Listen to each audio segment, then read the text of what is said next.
I love talking with passionate business owners. Their enthusiasm is irresistible, their knowledge is invaluable, and their wisdom holds the keys to transforming your passion into a successful business. As a marketing strategist, I help people around the world innovate and grow their business. I'm Jay Hamilton Roth, and this is Business with Passion. Today's episode features 11 guests who are professional cartoonists. When I talked with them at the recent Charles M. Schulz Museum Sketch-a-Thon, I learned how they were able to break through and become published artists. I got started in cartooning because ever since I was a kid, art was always my favorite thing to do. So naturally, as I got to like college age, I started thinking like, how can I make a living as an artist? I didn't think of cartooning. At first, I wanted to be a fine artist, and that was, you know, kind of a non-starter. wasn't paying the rent. And then I realized, because I had good hand skills, I realized I could make money in commercial art. So I started doing advertising, a lot of advertising art, really low-end advertising art, which is odd enough where the money is. You can make a lot of money just like drawing line art of bologna and potato chips and stuff like that. That's what I was doing. And I was bored to death with it, of course. And so then one day I thought, well, you know, maybe, hey, what about those cartoons in the newspaper? I'm kind of a funny guy. Maybe I could, you know. And I was sort of in the habit of drawing cartoons to entertain myself when I you know, wasn't working or whatever. So I started pursuing it that way. I just started drawing stuff up and showing it to my wife and my friends and whatever, you know, and sending stuff off to syndicates and trying to get somebody to, you know, notice me. And it took me a few years of doing that, and then somebody decided to give me a shot at it. And then even after I got signed, it was like 10 years before I could afford to quit my advertising job. It was the worst get-rich-quick scheme ever. In fact, I'm 25 years later, I'm still not rich. So actually, I guess it's what it is it is not a get-rich-quick scheme. It's a disguise. It's an eke out a living scheme designed as a get-rich-quick scheme.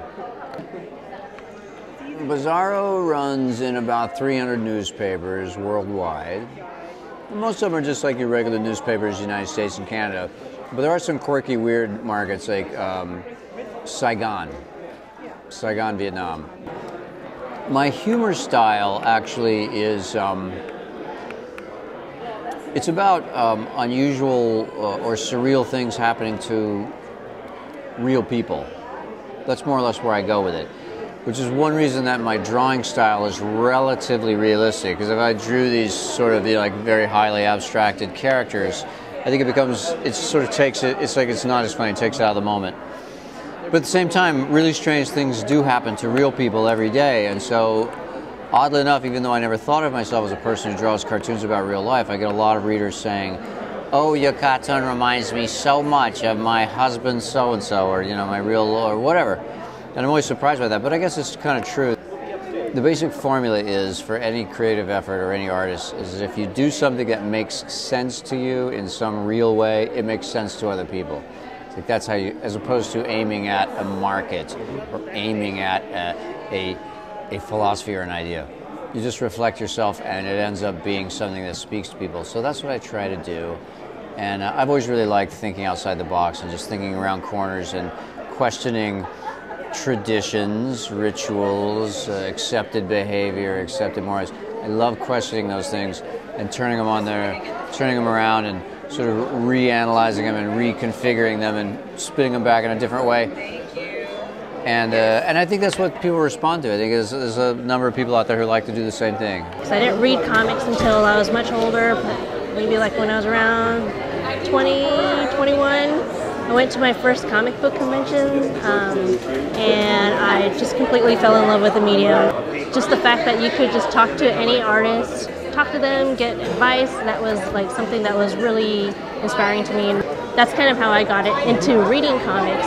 It wasn't until like a couple years later when I actually started writing my own comic. It just kind of kicked in. I'm like, you know, wait a minute, maybe I can, you know, do my own comic. So Bumperboy, he was like he actually came out of a doodle that I did in my sketchbook. And, you know, throughout my whole life, I always drew in sketchbooks. I drew tons of characters, but I never wrote stories for them. I was just drawing some kids who were in like snow gear, you know, just like some random, you know, kids. And then like a really simple drawing of Bumperboy came out, and I was just like, you know, this is something that I felt it was really special. And like every day after that, I just started drawing him, and I started like, you know, thinking of stories for him. And then that's what happened. And it turns out it's an all ages comic series. The intention was never to have it, you know, as a kid's comic. I just wanted it to be a comic that someone like me would want to read. I like reading kids comics. I like reading adult comics too. But like, it was just something that I really enjoyed. Weird kind of fun, whimsical stories. Always silly, but I like to have them to have a little bit of an edge to them. I'm trying to work on a children's book format, just completely different for me, just, you know, completely different from the comics. Just, you know, it's hard to like really simplify, like, you know, all of the stories that I have in my head. Usually I feel like they're really complicated, and just to cut down all the, you know, the details that I would want to put in is hard, but it's an interesting challenge for me. Well, I always used to draw when I was a kid, and I used to copy pictures out of encyclopedias, animals and things. And my mom actually didn't let me read comics other than Dennis the Menace comics, and it was actually Peanuts, you know, the collections that got me started with doing cartooning. I really liked that. But I also liked Disney animation, and I liked Norman Rockwell art. So I had it in my head I was going to do movies in the future that were a combination of Norman Rockwell and Walt Disney. I'm mostly self-taught, just trial and error practicing, but I have had the benefit of good teachers at different locations like Foothill Junior College and San Jose State University. Astro City is pretty well distributed through the comic book retailer market, comic book stores. I'm trying to keep it into like bookstores, but the sell-through seems to be in comics, the comics retailers. The book that I'm currently working on is Astro City. I've been working on it for 15 years, and this is the next one. Just draw all the time, and don't be afraid to copy another artist's work, just to get a feeling for how that artist's work. Then eventually you'll know how to draw yourself, from yourself. I remember Charles Schulz one time saying that in interviews somebody would ask him, you know, who is Charles Schulz? And he said, well, look at my comic strip, because all of me is in my comic strip. All of my characters are parts of me, etc. And so my advice to any cartoonist is put yourself into your work. Create your characters and draw from in here. Draw from who you are. I dabbled in cartooning since I was a kid, creating my own comic strips. Would submit them to the school paper, force my way onto the page somehow. And I started with comic strips. I did a comic strip called Plato's Republic for many years, and tried to get that syndicated. I had a good run in college, and so I had delusions of grandeur. And I took that to the real world, and I published it online for many years. I got back a ton of rejection letters, but still loved cartooning. But I realized that syndication wasn't the route for me, so I looked elsewhere and started to develop a new idea. I've always had a passion for the classics, and so I took that and I married it with my cartooning and developed a series called Kid Beowulf, which is what I'm doing currently. And Kid Beowulf is basically inspired by the epic poem, and it follows the story of Beowulf and Grendel as 12-year-old twin brothers, and their journeys across Europe and Asia, meeting all the other epic heroes, getting into their adventures, and discovering what their ultimate destiny is, which is to fight each other. So it all leads back to the original, and the hope is that it will spur people to reread these old classics. It's similar to Asterix, Bone, Avatar: The Last Airbender. It's very much an all-ages action-adventure comedy. Marketing is tough, though. You know, you got to get the book out there. You got to get reviews, people to get eyeballs on it. So that's, you know, something we're always trying to figure out the next strategy. Most recently, we had an iPhone app developed for Kid Beowulf. I'm looking into iPad. I don't want to give anybody an excuse not to see the book. My full-time job is I work over at the Schulz studio here in Santa Rosa. So I'm lucky enough to be with, you know, comics day and night, inspired by Sparky's work. The rest of my waking hours are devoted to Kid Beowulf. So it's you know, it's part-time in the sense that I don't get to do it every day, but full-time in that my brain is there every waking moment. Well, cartooning is a great field because, you know, the tools are basic, pen and paper, and you can start. It's a tough field to make money at. I mean, any art is, but you know, I think if you're devoted enough to it and you stick with it, you know, you can develop a style and hopefully a following that will want to see your work. I think that's the case for a lot of us here. You know, there's some avenues like comic strips that are, you know, sadly dwindling away, but there are lots of other avenues like comic books and online flash animated movies that are burgeoning in popularity. So, you know, you have to look at the market, see where your stuff is going to fit, and just bust your way through. I started comics in 1997. I was a volunteer at the Cartoon Art Museum in San Francisco. And I grew up reading comics, so I was familiar with strip comics and the Peanuts. Let's see, I read some Garfield, just things that were in the Sunday paper, later on Calvin and Hobbes. But at the Cartoon Art Museum there was a signing, and there were a group of cartoonists there, and I had my sketchbook and was asking them to sketch for me their characters and whatnot. And they very kindly did. And then they actually also flipped through my sketchbook and saw that I had thumbnails for my own stories. And so that's how it kind of got started. They encouraged me to make my own books. They showed me how to do it, to get from the sketchbook format to actual printed formats. I have a lot of different stories, but the ones I'm best known for are Longtail Kitty. And I make handmade books, versions of those. I actually do hand printing. I have a studio with silk screening shops and such.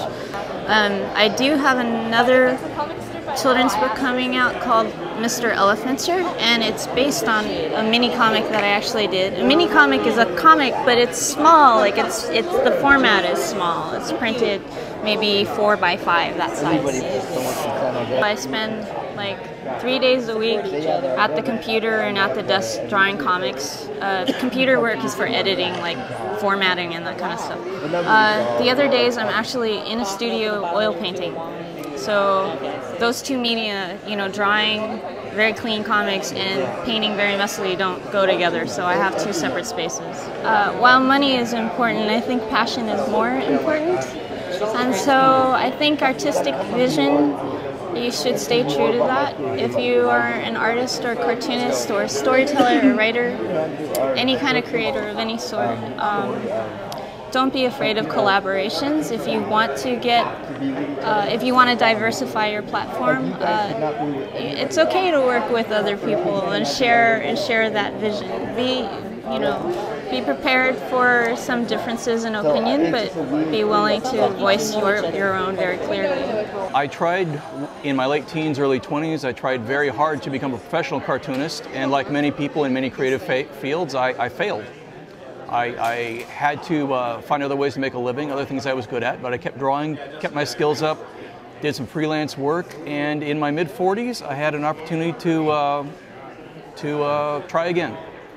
I did a project called Mom's Cancer, which is a true story of my mother's diagnosis and treatment for lung cancer. And when I decided I wanted to tell this story of my mother and my family, comics seemed the right way to do it. And I had the skills, I was ready, and I did it. It was the first webcomic, as far as I know, to cross over and be published by a mainstream publisher. So it won an Eisner Award as a webcomic. It was the best digital comic of 2005, which was the first year they gave that award. The book, Mom's Cancer, was nominated for Eisner's, Harvey Awards. It won the German edition won a German Youth Literature Prize. I followed that up with another book called Whatever Happened to the World of Tomorrow, which is a more personal project of mine. It's about that golden era of American history that I pegged between 1939 and 1975, when people thought the future could be better than the past and science and technology could make that happen instead of destroy the world. So it's a book about that, a very personal project. I'm a space-age kid. Just last week was named the best young adult astronautical literature by the American Astronautical Society, which is a big deal. And again, it's especially thrilling because I had no idea I'd written a children's book again. I thought I'd written a book for, you know, space-age baby boomers like me. But if kids want to read it, I'm thrilled. So I'll take it. My dream is to be able to do it full-time. I'm working on what I hope will be 2 new book projects. I just last week did a sample for a friend of what I hope will become a comics anthology that he's working on. And I just love this. I just love this. This is creatively fulfilling. It's you know, it's what I've wanted to do my whole life. And I'm 50 years old and I'm finally getting a shot. Well, I started as a kid, and the funny thing about when I was a kid, most people get caught passing notes. I got caught passing the drawings. There was 2 or 3 of us that always did the drawings. We'd pass it around. So instead of saying things about the teacher, we drew the thing. And then in high school, it led to making a little bit of side money for lunch by doing calligraphy for names and little cartoon characters of people. And so it started young, and it's grown from there. Yeah, I've been back to art school twice. So I started in the early 90s in Seattle at the Art Institute of Seattle. And then I went back to go really work on the art of my comic strip because I really wasn't happy where it was. So I went back about 4 years ago to the Academy of Art University in San Francisco. They have a handful of classes that really help out with what I needed for my comic strip. It's about an 8-year-old kid who is victim of a bully. He develops this costumed superhero character to help save the kids at school, and it originally came to pass because he lost his mom, and he had a fear of losing his father, kind of like Batman kind of background. Batman lost his parents and so forth. But he goes around, and there's a little synergy between the bully and the girl Matilda. And Kirby McNuckles is the bully, and he's basically a bully because of the insecurity of his weight and eating. And then Max has a crush on the girl, and Kirby always gets the girl. And then he's got his little sidekick, who's Trey, who's really a lot of fun. Wants to be a sidekick, but hasn't officially been tagged right now. He's in fact, one of these strips here, the Sundays, he tried to become Cliche Man, or Cliche Boy actually, to try to help Maximus out. But it's fun. They go through the issues like any superhero, going into a locker to change and not being able to get out, and trying to save the kids with some of the gadgets and technologies. Well, every day I hope I get a phone call that's going to get picked up by that paper that's interested, or one of the syndicates that I've been talking to over the last couple of years, and from there it's just 5 years from now I see myself sitting in a little man cave with my Dallas Cowboy stuff all over and my sports stuff, and then a lazy boy there so I can sit there and write and draw the comic strips. I love getting emails from fans that say they love the strip, or the little girl cried in the beginning of it but was laughing her butt off at the end, that kind of, I mean, really to hear the impact of some of the stuff and relate it to kids and even families. Parents, I've heard from parents that dreamt of being a superhero when they were a kid and love the strip for that reason. Well, I've always loved to draw. I've always wanted to. And when I was younger, I used to love comics, and we used to buy comics all the time. And around high school, I think it kind of felt like maybe it was uncool, didn't want to read comics anymore, and started doing like paintings. And then when I went to college, I discovered a whole community of people that were doing it themselves. You didn't have to actually find a publisher or anything like that. You can produce your comics yourself and you find an audience for it. I'm an art teacher in high school, so I teach art in high school, and comics is one of my big units, and of course, and all the kids have to learn how to draw comics. The book that's coming out soon, it's called Sumo. It's about a sumo wrestler that from America that moves to Japan. So I do various different styles and different comics all the time. My next big comic is about a lady that owns a food truck, makes chili. It's pretty much I try to. I think it's too easy to make stories about war or about something dramatic. I try to find stories in something that I see every day that might not be so interesting, and try to make it a little bit more interesting. I had a job in college which dealt with a Star Wars collectible, and I thought that was pretty neat. But one of the benefits that I got to have with the job was we were printing lithographs that were done by Ralph McQuarrie. He was one of the initial designers of the Star Wars movies, and he would sign each one hand by hand, or one at a time. So we needed to have someone on staff go to his house and lay those out, and for hours I would just be sitting with him. And he would just talk to me about some great things. Illustration was a part of our conversations, but we would also talk about his history. And I was just really influenced by him and what a great person he was. And his life as a concept artist really inspired me. I worked at LucasArts for 10 years, and then moved 3 years ago to a company called Image Movers Digital in Novato, and through there we worked on 3 films for Disney. The first movie to release was A Christmas Carol with Jim Carrey.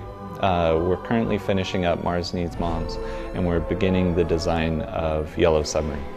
I'm not a writer, so I've had the luck of collaborating with some other writers, working on 2 little short movies. A friend and I just finished one that was in film festivals a year or 2 ago now. It's called Lightheaded by Mike Deco. And but doing little projects like that, you know, my day job is very fulfilling. I get to do work on some great projects, but it's the stuff that you do at home, that you're doing on your own, that where you can break the style that you're used to. Like at work, my stuff is very different than what I do at home, and it gives me a chance to explore that different direction, and I don't know, it just makes you a little saner. Sometimes when you're at work and you have these problems, going home and switching it up can give you a whole different outlook on it, or at least give you something to get excited about.